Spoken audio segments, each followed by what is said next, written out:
বিসমিল্লাহির রহমানির রহিম। আসসালামু আলাইকুম ওয়া রাহমাতুল্লাহি ওয়া বারাকাতুহু। আশা করছি সকলে ভালো আছো। আলহামদুলিল্লাহ আমিও ভালো আছি। আজকের ক্লাসে সবাইকে স্বাগতম। আজ আমরা নবম ও দশম শ্রেণীর গণিত বইয়ের ত্রিকোণমিতি অধ্যায় থেকে বিভিন্ন কোণের ত্রিকোণমিতিক অনুপাতের মান নির্ণয় শিখব। শিক্ষার্থীরা, তোমরা মুখস্থ না করে এবং ক্যালকুলেটর ব্যবহার না করে কিভাবে খুব সহজে 0 ডিগ্রি, 30 ডিগ্রি, 45 ডিগ্রি, 60 ডিগ্রি এবং 90 ডিগ্রি কোণের ত্রিকোণমিতিক অনুপাতের মান নির্ণয় করতে পারো তার কৌশল শিখব আমরা আজ, এবং ত্রিকোণমিতিক অনুপাতগুলোর মান প্রয়োগ করে গাণিতিক সমস্যার সমাধান করব। শিক্ষার্থীরা, আমরা একটি হাত দেখছি।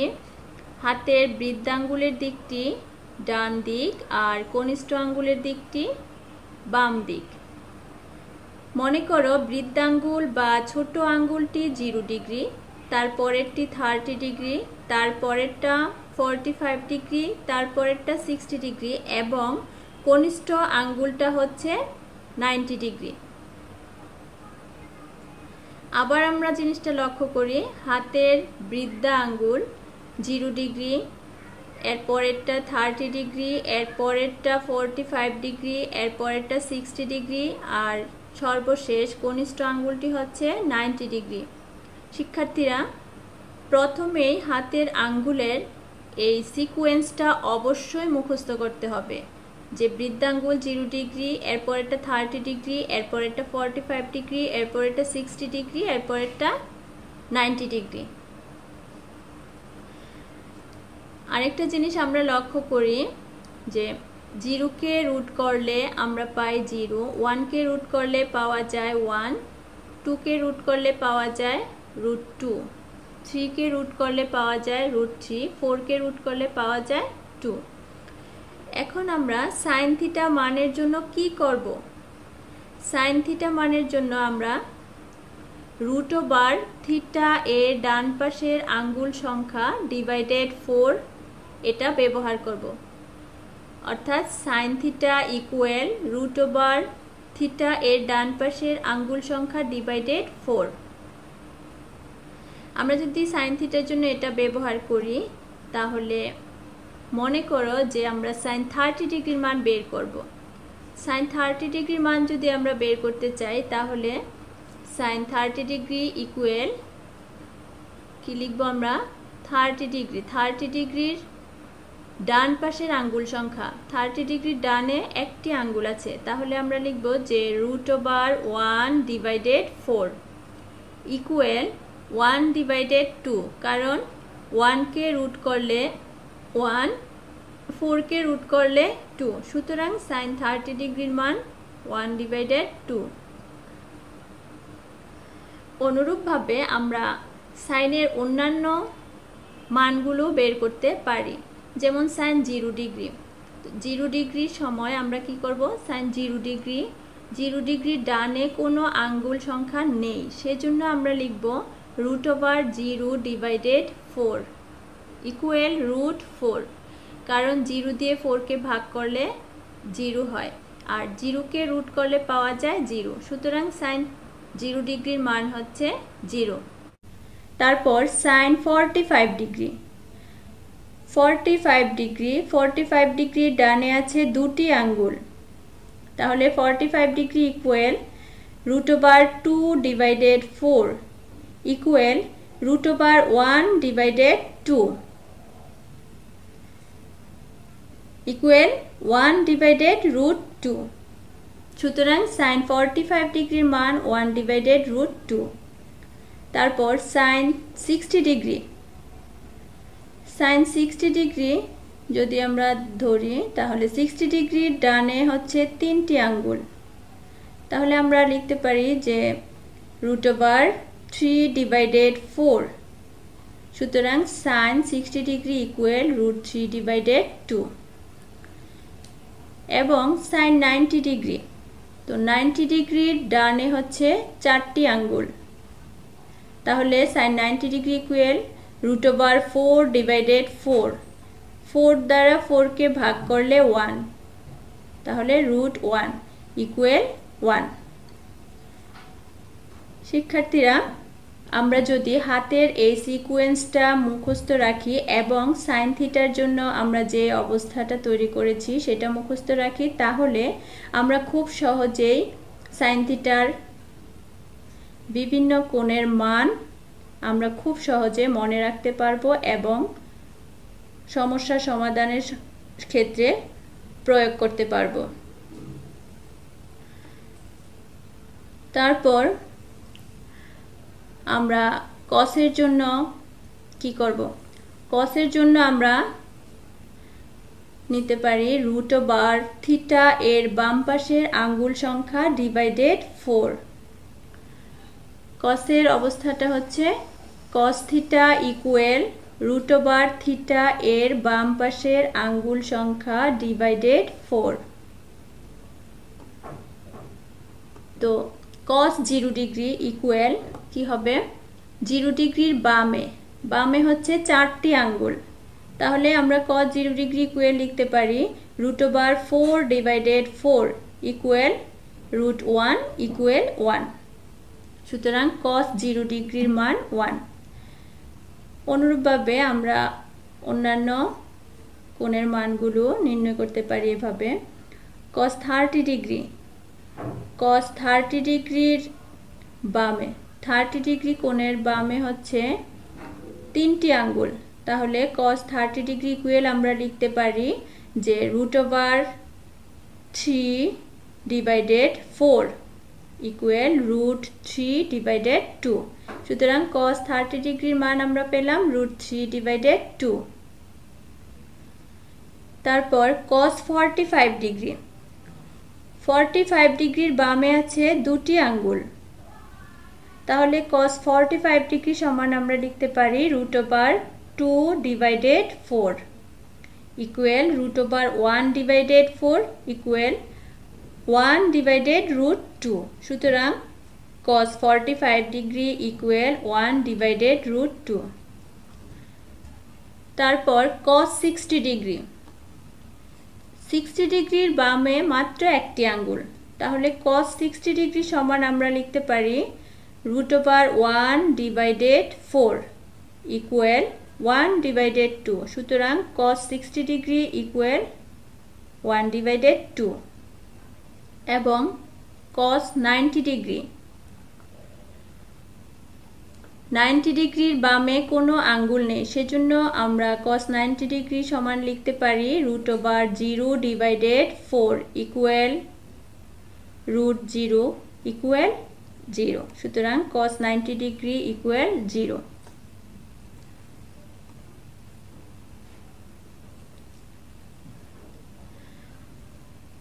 তারপর আমরা tan এর ক্ষেত্রে কি করব? tan এর জন্য আমরা লিখব tan θ ইকুয়াল √θ এর ডান পাশের আঙ্গুল সংখ্যা ডিভাইডেড θ এর বাম পাশের আঙ্গুল সংখ্যা। tan θ এর জন্য আমরা কি করব? tan θ এর জন্য আমরা নিয়েছি √θ এর ডান পাশের আঙ্গুল সংখ্যা ডিভাইডেড θ এর বাম পাশের আঙ্গুল সংখ্যা। তাহলে tan 0 ডিগ্রি ইকুয়াল কি লিখতে পারি আমরা? 0 ডিগ্রি। তো 0 এর ডান পাশে একটি আঙ্গুলও নেই, সেজন্য আমরা লিখব √0 ডিভাইডেড 4। 4 হচ্ছে কারণ 0 এর বাম পাশে 4টি আঙ্গুল, সেজন্য 4 ইকুয়াল √0 ইকুয়াল 0। সুতরাং tan 0 ডিগ্রির মান 0।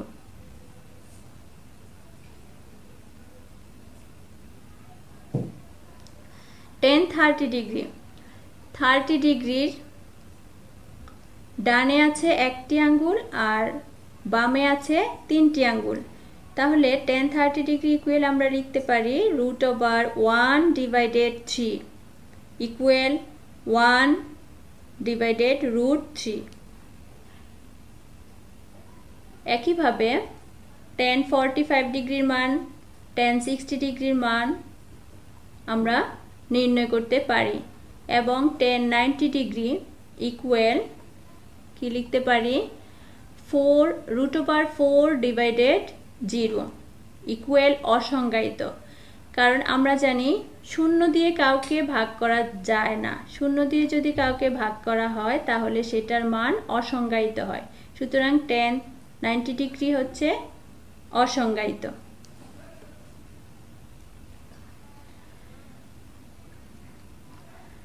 বিপরীত অনুপাত আমরা জানি যে sin থিটা এর বিপরীত অনুপাত হচ্ছে cosec থিটা, cos থিটা এর বিপরীত অনুপাত sec থিটা, tan থিটা এর বিপরীত অনুপাত cot থিটা। আর শিক্ষার্থীরা আমরা যদি sin থিটা, cos থিটা আর tan থিটা এই তিনটার অবস্থা মনে রাখি তাহলে অবশ্যই বাকি তিনটা আমরা নির্ণয় করতে পারবো। যেমন আমরা tan থিটা থেকে এখন cot থিটার মানটা বের করব, কারণ tan থিটার বিপরীত অনুপাত হচ্ছে cot থিটা। তো tan 0 ডিগ্রি পেয়েছি আমরা 0, tan 0 ডিগ্রি যদি 0 হয় তাহলে cot 0 ডিগ্রি হবে 1 ডিভাইডেড 0। 1 ডিভাইডেড 0 ইকুয়াল অসংজ্ঞায়িত, কারণ 0 দিয়ে কাউকে কখনো ভাগ করা যায় না, সেটা অসংজ্ঞায়িত হয়। সুতরাং cot 0 ডিগ্রি অসংজ্ঞায়িত। tan 30 ডিগ্রি পেয়েছি 1 ডিভাইডেড √3, সুতরাং cot 30 ডিগ্রি হবে √3 ডিভাইডেড 1 ইকুয়াল √3। tan 45 ডিগ্রি পেয়েছি 1, তাহলে cot 45 ডিগ্রি হবে 1 ডিভাইডেড 1 ইকুয়াল 1। tan 60 ডিগ্রি পেয়েছি √3, সুতরাং cot 60 ডিগ্রি হবে 1 divided √3। tan 90 degree, tan 90 degree আমরা পেয়েছি অসংজ্ঞায়িত 1 ডিভাইডেড 0 ইকুয়াল অসংজ্ঞায়িত। সুতরাং cot 90 ডিগ্রি হবে 0 ডিভাইডেড 1 ইকুয়াল 0। একইভাবে আমরা cos থেকে cos থিটা এর মান থেকে আমরা sec থিটার মানগুলো নির্ণয় করব। cos 0 ডিগ্রির মান পেয়েছি আমরা 1, তাহলে sec 0 ডিগ্রির মান হবে 1 divided 1 equal to 1। cos 30 degree equal to √3 divided 2, সুতরাং sec 30 ডিগ্রি হবে 2 ডিভাইডেড √3। অনুরূপভাবে cos 45 ডিগ্রি থেকে sec 45 ডিগ্রি, cos 60 ডিগ্রি থেকে sec 60 ডিগ্রি এবং cos 90 ডিগ্রি থেকে sec 90 ডিগ্রি এর মান আমরা বিপরীত ক্রমে লিখব। তারপরে আমরা sin থিটার মান থেকে আমরা cosec থিটার মানগুলা sin 30 ডিগ্রি ইকুয়াল হাফ, সুতরাং cosec 30 degree equal 2 divided 1 equal 2। sin 45 degree equal 1 divided √2, cosec 45 degree equal √2 divided 1 equal to √2। sin 60 degree equal √3 divided 2, সুতরাং cosec 60 degree equal 2 divided √3। sin 90 degree equal 1, সুতরাং cosec 90 degree equal 1 divided 1 equal 1।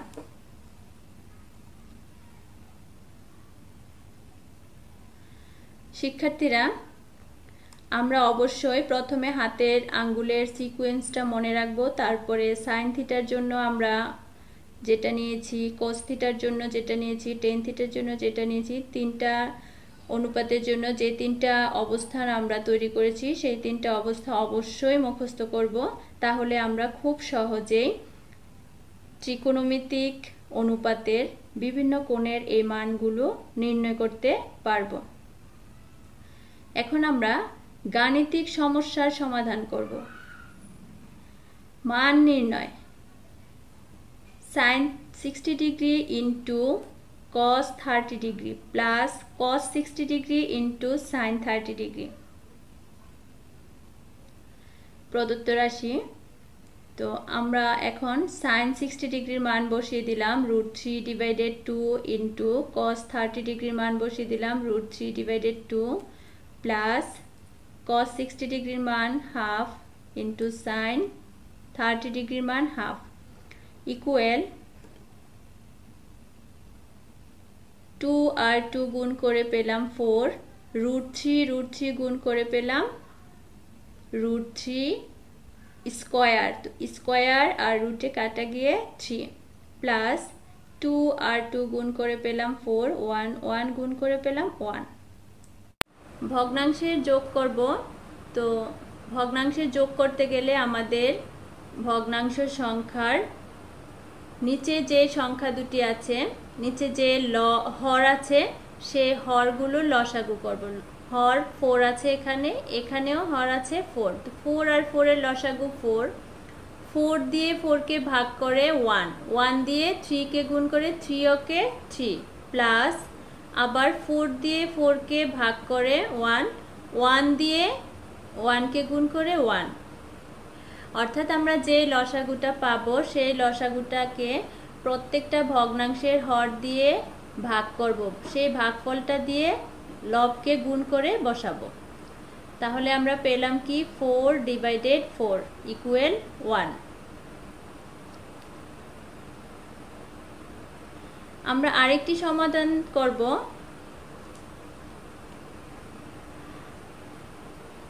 এখানে দেওয়া আছে যে a সমান 45 degree হলে দেখাও যে cos 2a equal 1 minus tan square a divided 1 plus tan square a।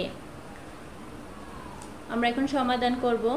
দেওয়া আছে a ইকুয়াল 45 ডিগ্রি, তো লেফট হ্যান্ড সাইডে আছে cos 2a equal cos into 2 into 45 degree, 45 degree হচ্ছে এর মান ইকুয়াল 45 ডিগ্রিকে 2 দিয়ে গুণ করে আমরা পেয়েছি 90 ডিগ্রি, সুতরাং cos 90 degree equal 0। Right hand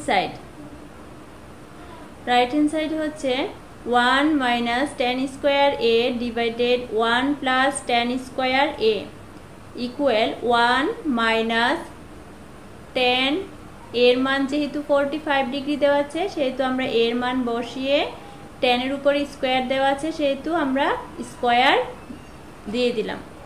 নিচেও আমরা একই কাজ করলাম, 1 প্লাস tan এর মান বসালাম, বসিয়ে স্কয়ার থাকাতে স্কয়ার দিয়ে দিলাম ইকুয়াল 1 মাইনাস 1 স্কয়ার, কারণ 45 ডিগ্রির মান আমরা পেয়েছি 1 square divided 1 plus 1 square equal 1 minus 1 divided 1 plus 1 equal 0 divided 2 equal 0। সুতরাং left hand side equal right hand side should. শিক্ষার্থীরা, আমরা হাতের 5টি আঙ্গুল ব্যবহার করে ত্রিকোণমিতিক কোণগুলোর মান খুব সহজে ব্যবহার করার একটা নিয়ম শিখেছি। তো এই নিয়মটাকে অবশ্যই কাজে লাগাবো। আমরা হাতের যে সিকোয়েন্সটা দেখেছিলাম সেই সিকোয়েন্সটা মুখস্থ করব এবং সাইন থিটা, কস থিটা এবং ট্যান থিটার জন্য যেই অবস্থাটা আমরা ব্যবহার করেছি সেটা অবশ্যই মুখস্থ করব। তারই আলোকে আমরা কিছু বাড়ির কাজ করার চেষ্টা করব। বাড়ির কাজ 1 নম্বরে দেওয়া আছে a সমান 30 ডিগ্রি হলে দেখাও যে tan 2a equal 2 tan a divided 1 minus tan square a। আরেকটা দেওয়া আছে a ইকুয়াল 30 ডিগ্রি হলে ক মান নির্ণয় করো tan 45 degree into sin square 2a into tan a into tan 2a। খ খ প্রমাণ করো যে cos 3a equal cos cube a minus 3 cos a।